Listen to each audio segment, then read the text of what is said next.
거의 모든 것의 역사. 사실 DNA는 흔히 생각하는 것보다 훨씬 오래전부터 알려져 있었다.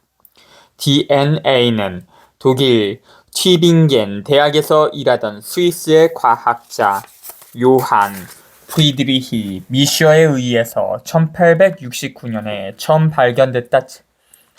외과 수술용 붕대에 묻어있던 고름을 현미경으로 들여다보던 미셔는 처음 보는 물질을 발견하고 그것이 세포의 핵속에 있다고 해서 뉴클레인이라고 불렀다.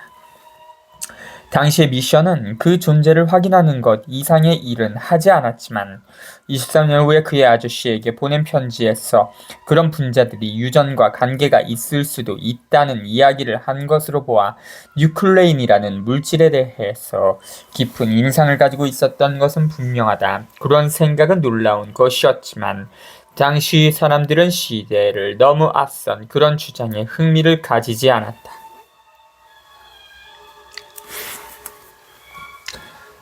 그로부터 반세기 동안 사람들은 오늘날 데옥시리보핵산 또는 DNA라고 부르는 물질이 기껏해야 유전 문제에서 보조적인 역할을 한다고 생각했다. 그 물질은 너무 단순했다. 뉴클레오타이드, 유경기라고 부르는 기본 성분이 4종류뿐이기 때문에 마치 알파벳이 4글자뿐인 경우와 같았다. 그렇게 단순한 알파벳으로 어떻게 생명의 이야기를 쓸 수가 있겠는가? 물론 그 해답은 따님과 장읍을 이용해서 복잡한 정보를 전달하는 보스보호에서처럼 그것들을 결합시키는 것이다. 누가 보아도 DNA는 아무 일도 하지 않는다. 그저 핵 속에 들어앉아서 염색체들을 어떤 식으로든지 결합시키거나 어떤 명령을 활성화시키거나 아니면 아무도 알아내지 못한 어떤 사소한 일을 하고 있을 것이다. 유전에 필요한 복잡성은 핵 속에 들어있는 단백질과 관련이 있을 것이라고 생각했다. 그러나 DNA를 소홀히 여기는 데에는 2가지 문제가 있었다. 첫째, 너무 양이 많았다. 거의 모든 세포에 1.8m씩이나 들어있는 것을 보면 세포가 그것을 매우 중요하게 여기고 있는 것이 확실했다. 더욱이 살인사건의 용의자처럼 실험을 할 때마다 끊임없이 등장했다. 특히 폐렴구균류를 이용한 실험과 박테리아를 감염시키는 바이러스인 박테리오파지에 관한 시험에서 DNA가 사람들이 생각했던 것보다는 훨씬 더 핵심적인 역할을 할 것이라는 사실이 밝혀지기 시작했다. DNA가 어떤 식으로든지 생명에게 필수적인 과정인 단백질 생성에 관여한다는 증거가 얻어졌다. 그러나 단백질이 그 생성을 지휘하는 DNA에서 멀리 떨어져 있는 핵의 바깥 부분에서 만들어지고 있다는 사실도 명백하게 밝혀졌다.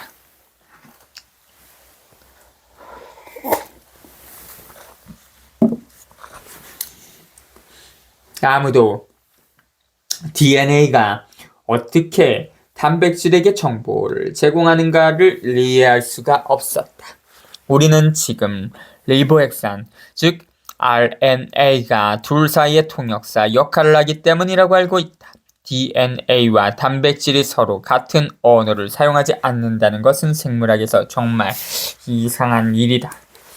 거의 40억 년 동안 단백질과 DNA는 생물계의 위대한 2 주역이었지만 서로 이해할 수 없는 암호를 이용하고 있었다. 마치 한 사람은 스페인어를 사용하고 상대방은 힌두어를 사용하는 것과 같다. 서로 의사소통을 하려면 RNA라는 중재자가 필요하다. RNA는 리보섬이라고 부르는 일종의 화학 서기의 도움을 받아 세포의 DNA에서 전달되는 정보를 단백질이 이해하고 그에 따라 행동할 수 있는 형식으로 전환시켜 준다.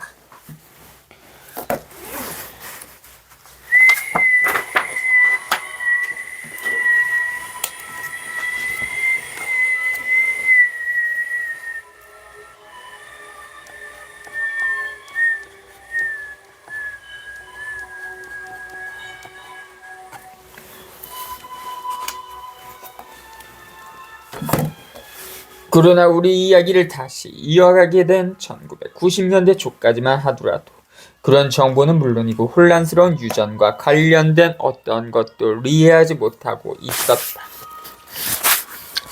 통찰력을 가진 똑똑한 실험이 필요했고 세상은 그런 실험을 할 수 있을 정도로 부지런하고 능력 있는 젊은이를 맞이할 준비를 하고 있었다. 그의 이름은 토머스 헌트 모건이었다. 그는 멘델의 실험을 재발견하고 4년이 지났지만 유전자라는 말이 탄생하기 10년 전이었던 1904년에 염색체를 이용한 놀라운 일을 하기 시작했다.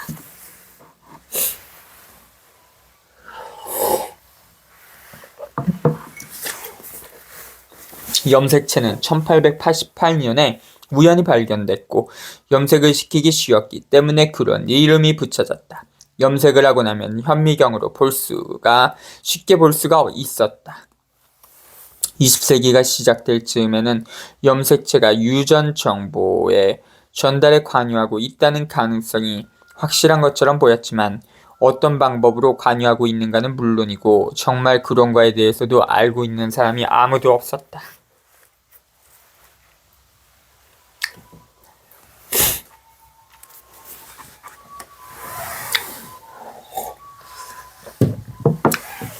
몰간은 드루소필라 멜라노가스테르라는 학명을 가진 작고 정교한 초파리를 연구 주제로 선택했다. 그 파리는 과일파리, 식초파리, 바나나파리 또는 쓰레기파리로 더 널리 알려져 있다. 초파리는 음료에 빠지려는 강박관념을 가진 듯이 보이는 연약한 무색의 곤충으로 우리에게 익히 알려져 있다. 과일파리는 실험용으로 쓰기에 아주 매력적인 특징을 가지고 있다.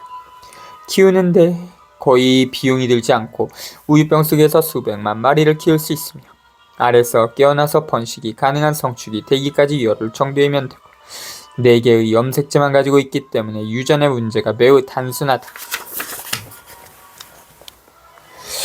뉴욕에 있는 컬럼비아 대학의 셔머혼 홀에 어쩔 수 없이 파리방으로 알려지게 된 작은 실험실에서 모건을 비롯한 과학자들이 수백만 마리의 파리들을 신중하게 교배와 잡종 교배를 시키는 작업에 착수했다. 어떤 사람들은 수십억 마리였다고 하기도 하지만 그것은 아마도 과장된 표현일 것이다. 파리를 한 마리씩 쪽집게로 잡은 후에 보석 판매상들이 쓰는 확대경을 이용해서 유전에 따른 작은 변이들을 살펴봤다. 그들은 6년 동안 파리에게 돌연변이를 일으키려고 방사선이나 X선을 쪼이기도 하고 밝은 불 밑이나 깜깜한 곳에서 키우기도 했고 오븐에 넣고 서서히 열을 가해보기도 하고 원심 분리기에 넣어서 미친 듯이 회전을 시키기도 했다. 그러나 어떤 방법도 쓸모가 없었다. 모건이 거의 포기하려고 할 때 갑자기 반복적인 돌연변이가 일어났다. 보통의 붉은 눈 대신에 흰 눈을 가진 파리가 생겨난 것이다. 몰건과 동료들은 그런 파리를 이용해서 후손에게 전해지는 유전을 추적할 수 있는 유용한 기형을 만들 수가 있었다. 그들은 그런 방법으로 특별한 특징과 각각의 염색체 사이의 상호 관계를 파악할 수 있었고 결국은 염색체가 유전의 핵심이라는 사실을 거의 모든 사람들이 만족할 수 있을 정도로 확실하게 증명하게 됐다.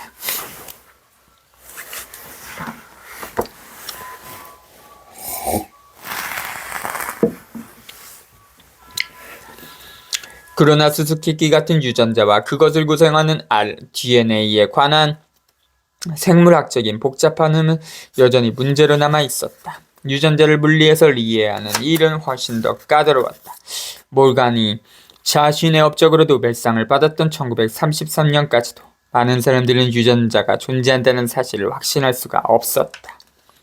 당시 몰간이 지적했던 것처럼 유전자가 무엇이고 과연 그것이 실존하는 것인지 아니면 완전히 가상적인 것인지에 대해서 합의하지 못하고 있었다. 과학자들이 세포 활동의 기본이 되는 물리적 실체를 쉽게 받아들이지 못했다는 사실은 놀라운 일이다. 그러나 월리스, 킹, 샌더스가 쓴 아주 드물게도 읽을 수 있는 대학 교재인 생물학, 생명의 과학에서 지적했듯이 오늘날 우리는 사고와 기억과 같은 정신적 과정에 대해서 거의 같은 입장에 있다시피, 물론 우리는 그런 능력을 가지고 있다는 사실을 잘 알고 있지만 그런 것들이 물리적으로 어떤 형태를 가지고 있는가를 모르고 있다. 유전자에게는 최악의 고비였다. 몰간의 동료들에게 조파리의 몸에서 유전자를 꺼내서 연구를 할 수 있다는 생각은 오늘날 과학자들에게 흩어진 생각을 잡아 모아서 현미경으로 살펴보려는 것처럼 우스꽝스러운 것이었다.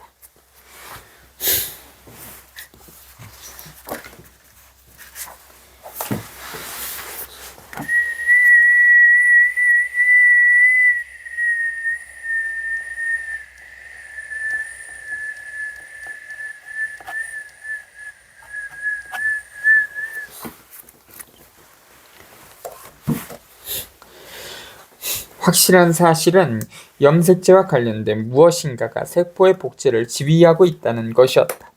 맨해튼의 록펠러 의학 연구소에서 오즈월드 에이버리라는 총명하지만 소극적인 캐나다 사람이 이끄는 연구진은 15년에 걸친 연구의 결과로 1944년에 마침내 엄청나게 교묘한 실험에 성공을 했다. 그들은 전염성이 없는 균주의 외래의 DNA를 삽입시켜서 항구적인 전염성을 가지도록 만들므로써 DNA가 단순히 수동적인 역할을 담당하는 분자가 아니라 유전의 능동적인 일부임을 증명했다. 오스트리아 태생의 생화학자 에르빈 샤가프는 훗날 에이버리의 발견은 2개의 노벨상감이라고 심각하게 제안하기도 했다 싶사. 불행하게도 에이버리는 같은 연구소의 고집세고 고약한 단백질 광이었던 알프레드 머스케반대에 부딪혔다. 그는 에이버리의 업적을 깎아내리기 위해서라면 무슨 일이든지 마다하지 않았다. 심지어 스톡홀름의 카롤린스카 연구소의 사람들을 대상으로 에이버리에게 노벨상을 주지 말아야 한다고 로비를 하기도 했다 싶사. 이때 에이버리는 66세로 은퇴한 상태였다. 당시의 긴장과 논쟁을 이겨내지 못했던 에이버리는 사직을 하고 다시는 실험실 근처에도 가지 않았다. 그러나 그의 결론은 다른 곳에서의 여러 실험으로 증명이 되었고 곧바로 DNA의 구조를 밝히기 위한 경쟁이 시작됐다.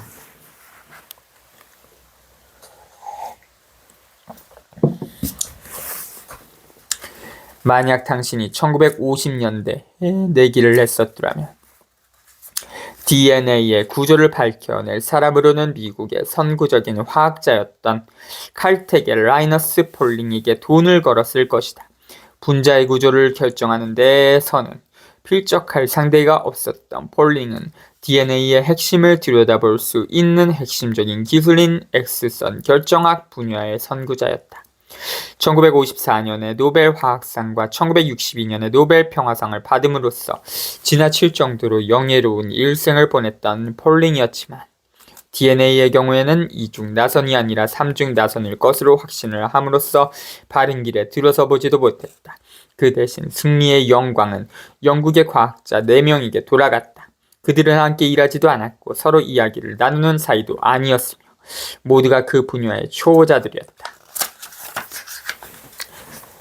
4사람 중에서 보통의 의미로 과학자에 가장 가까운 사람은 제2차 세계대전의 대부분을 원자탄 개발에 몰두했던 모리스 윌킨스였다. 나머지 2사람은 전쟁 중에 영국 정부를 위해서 지뢰를 연구했던 로저린드 프랭클린과 프랜시스 크릭이었다.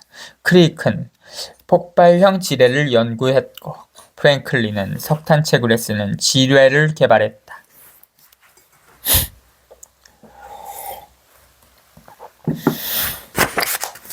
그 중에서도 가장 독특했던 사람은 천재였던 미국의 제임스 왓슨이었다. 어렸을 때 그는 어린이 퀴즈라는 꽤 유명했던 라디오 프로그램의 회원이었고 그래서 그는 J.D. 셀린저의 프레니와 주의를 비롯한 여러 작품에 나오는 클래스 가문의 일원과 같은 영감을 가지고 있었다고 볼 수도 있다. 15세에 시카고 대학에 입학했다. 22세에 박사학위를 취득했던 그는 당시에 유명한 케임브리지의 캐번디시 연구실에서 연구를 하고 있었다. 머리털이 사진틀 바깥에 있는 강력한 자석에 의해서 솟아오른 것처럼 보이는 그의 유명한 사진은 그가 수줍음을 타던 23살의 젊은이였던 1951년에 찍은 것이었다.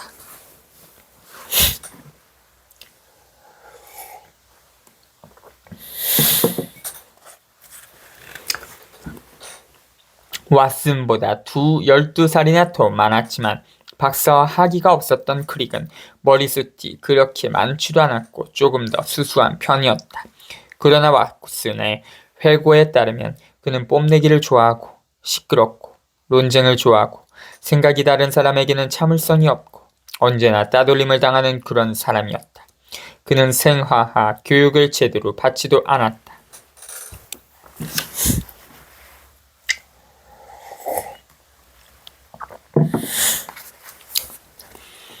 그들은 DNA 분자의 모양을 알아내면 그 분자가 어떻게 작동하는가를 알 수 있을 것이라고 짐작했다. 그들의 그런 생각은 옳은 것이었다. 그들은 가만히 앉아서 생각하는 것만으로 목적을 달성할 수 있다고 믿었던 모양이었다. 실제로 그 이상은 필요하지도 않았다. 왓슨은 자서전인 이중나선에서 나는 화학을 전혀 배우지도 않고도 유전자의 비밀을 밝혀낼 수 있기를 바랐다라고 약간은 정직하지 못하게 회고했다 싶죠. 실제로 그들의 임무는 DNA를 연구하는 것이 아니었고 그 일을 중단하라는 지시를 받은 적도 있었다. 겉으로는 왓슨은 결정학을 배우고 있는 중이었고 크릭은 거대 분자의 X선 회절에 대한 학위 논문을 완성하고 있는 중이었다.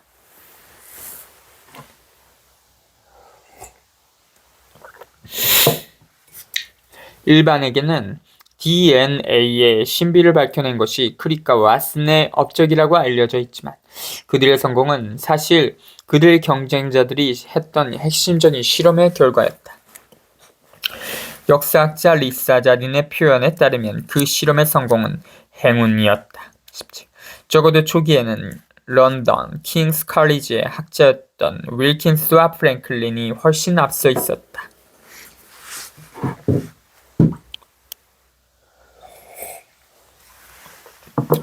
뉴질랜드 출생의 윌킨스는 거의 눈에 띄지 않을 정도로 소극적인 사람이었다.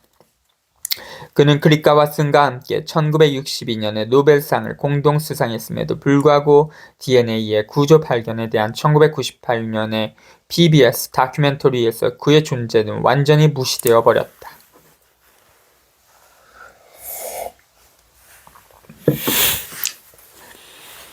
그 중에서도 가장 수수께끼가 떴던 사람은 프랭클린이었다.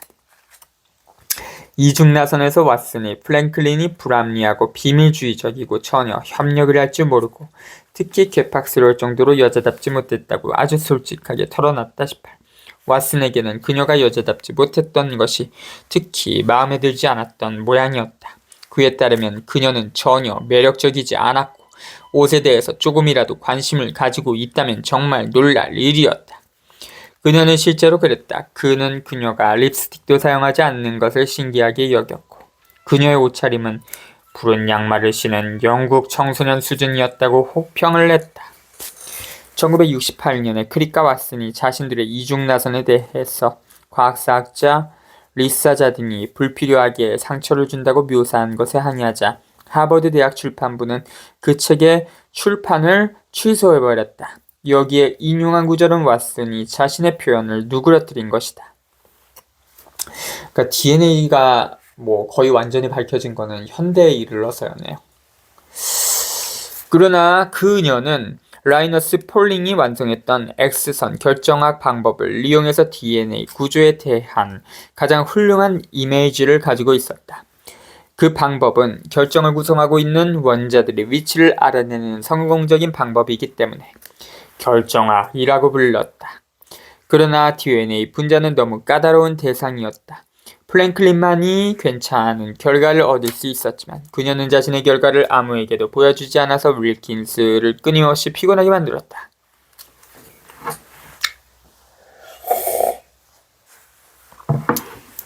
프랭클린이 자신의 결과를 기꺼이 보여주지 않았던 것은 그녀만의 탓이 아니었다.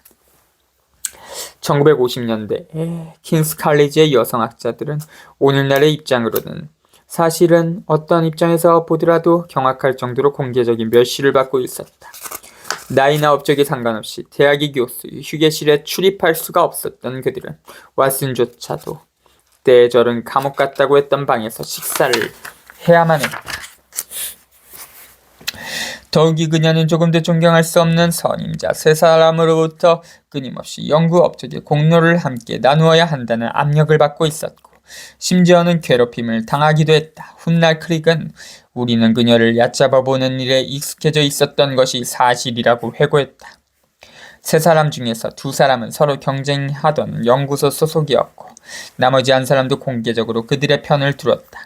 그런 상황에서 그녀가 자신의 결과를 감추어뒀던 것은 조금도 놀라운 일이 아니었다. 윌킨스와 프랭클린이 서로 잘 지내지 못했던 덕분에 왓슨과 크릭은 트릭을 볼 수 있었다. 윌킨스는 크릭과 왓슨이 자신의 연구 영역을 마구 드나들었음에도 불구하고 점차 그들의 편을 들어주게 됐다.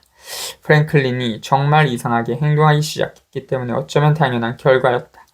프랭클린의 결과에 따르면 DNA가 분명히 나선 구조를 가지고 있었지만 그녀는 그렇지 않다고 고집을 부렸다. 1952년 여름에 그녀는 킹스 칼리지의 물리학과에 엉터리 게시물을 붙여놓아서 윌킨스를 화나고 부끄럽게 만들었다. 매우 유감스럽게도 DNA 나선이 1952년 7월 18일 금요일에 사망했음을 알려드립니다. MHF 윌킨스 박사님께서 고 나선에 대한 추모사를 발표하실 예정입니다. 약간 유머.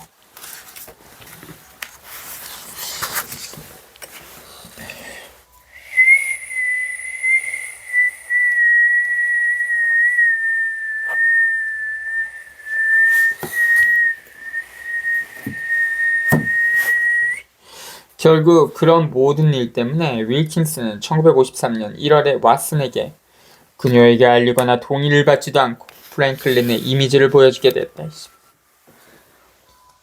그것을 단순히 상당한 도움이었다고 표현하는 것은 충분하지 못하다.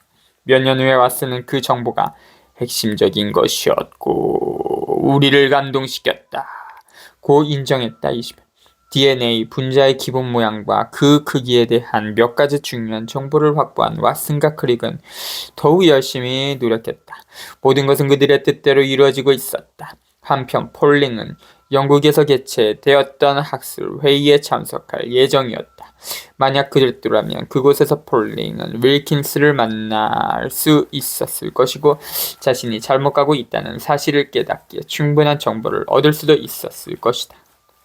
그러나 당시는 메카시 시절이었고 폴링은 외국 여행을 허가받기에는 너무 진보적인 사상을 가지고 있다는 이유로 여권을 압류당한 채 뉴욕의 아이들와일드 공항에 억류되어 버렸다. 그러니까 메카시 시절이라는 게 메카시즘이라는 말 있잖아요. 그러니까 반공주의예요. 더욱이 크릭과 왓슨은 더욱 유리한 입장에 있었다. 캐번디시에서 일하고 있던 폴링의 아들이 그들에게 아무 생각 없이 아버지의 연구의 새로운 결과와 문제점들을 알려주고 있었다.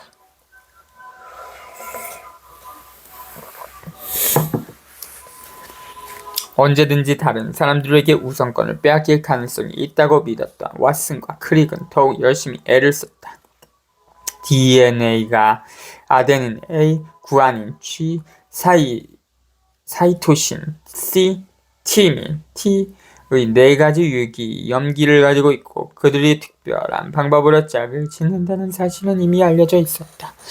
왓슨과 크릭은 분자 모양으로 잘라낸 판지 조각을 이용해서 그것들이 어떻게 맞추어지는가를 알아낼 수 있었다.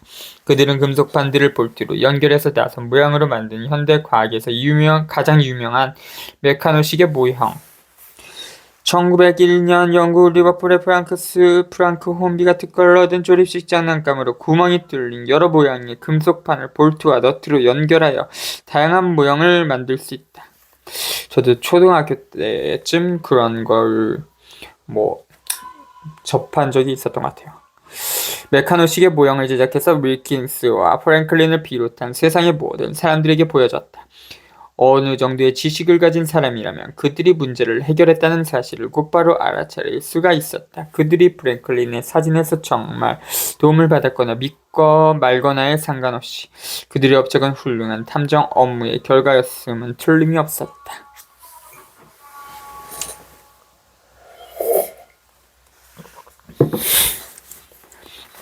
1953년 4월 25일에 발간된 네이처에는 데옥시리보 핵산의 구조라는 제목으로 왓슨과 크릭이 쓴 900단어의 짧은 논문이 실렸다. 윌킨스와 프랭클린의 다른 논문도 함께 실렸다. 이때는 세계적으로 다사다난했던 때였다. 에드먼드 힐러리가 에베레스트 정상을 정복한 직후였고 엘리자베스 2세가 영국 여왕으로 등극하기 직전이었다. 그래서 생명의 비밀을 알아낼 업적은 크게 알려지지 않았다.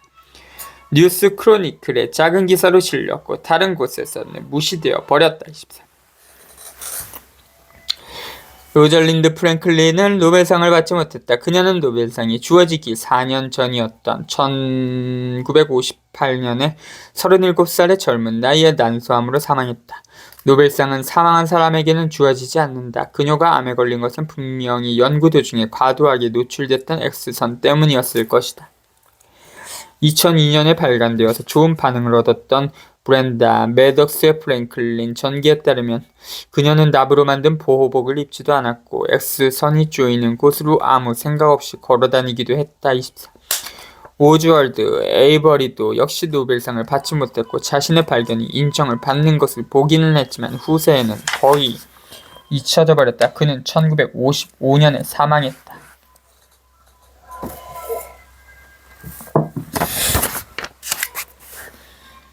왓슨과 크릭의 발견은 실제로 1980년대까지는 확인되지 못했다. 크릭이 자신의 책에서 지적했던 것처럼 우리의 DNA 모형이 그저 가능성이 있는 것으로부터 아주 가능성이 높은 것으로 그리고 거기서부터 거의 확실하게 옳은 것으로 인정되기까지 25년이 넘게 걸렸다. 25.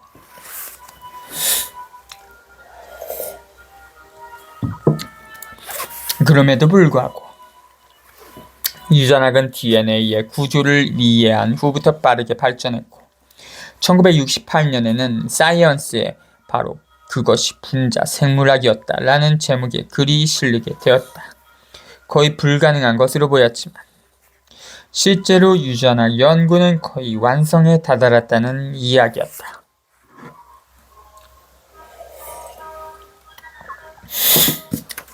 물론 실제로는 겨우 시작일 뿐이었다.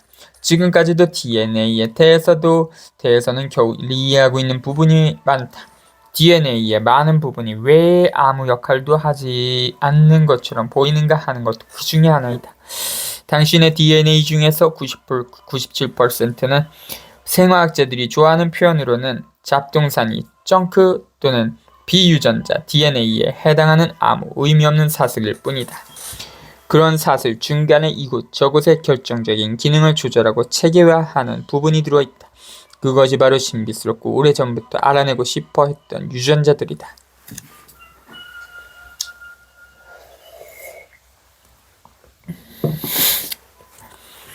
유전자는 단백질을 만드는데 필요한 지침 이상도 그 이하도 아니다.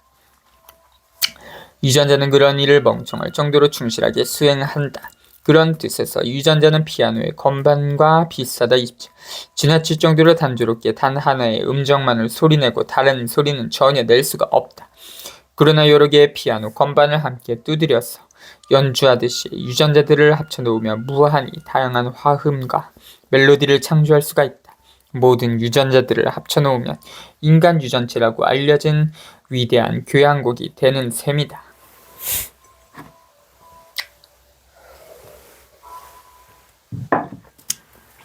유전자를 설명하는 방법으로 더 흔히 쓰이는 것은 그것이 인체를 움직이는 지침서의 일종이라는 것이다. 이런 관점에서 보면 염색체는 책의 짱에 해당하고 유전자는 단백질을 만드는 개별적인 지침에 해당한다.